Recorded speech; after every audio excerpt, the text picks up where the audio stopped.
आजको खेल पछाडि पोइन्ट्स टेबल हेर्न लायकको बनेको छ। पोइन्ट्स टेबलको टपमा रहेको छ सुदूरपश्चिम रोयल, जसले 5 मा 5 वटा खेल जितेर 10 अङ्कका साथ टेबलको टपमा राज गरिरहेको छ भने टेबलको दोस्रो नम्बरमा अहिले आइपुगेको छ काठमाडौँ गोर्खा।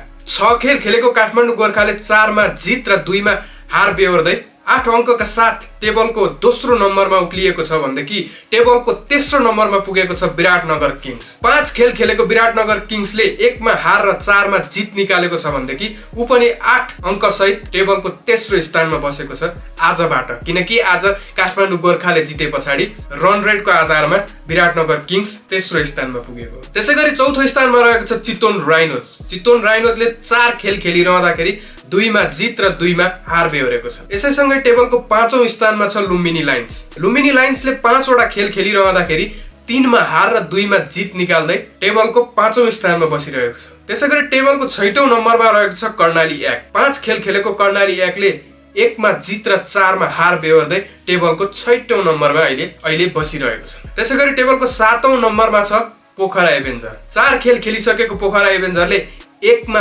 जित र 3 मा हार बेहोरेर टेबलको 7औं स्थानमा बसिरहेको छ भने टेबलको अन्तिम स्थानमा रहेको छ जनकपुर बोल्ट्स, जुन टिमले अहिलेसम्म प्रतियोगितामा कुनै पनि खेल जितेको छैन। गत सिजनको विजेता जनकपुर बोल्ट्सको यो अभिगत होला भनेर कुनै पनि फ्यानले सोचेका पनि थिएनन् होला। गत सिजनको विजेता अहिले टेबलको पुच्छारमा एउटा पनि खेल नजितेर बसिरहेको छ।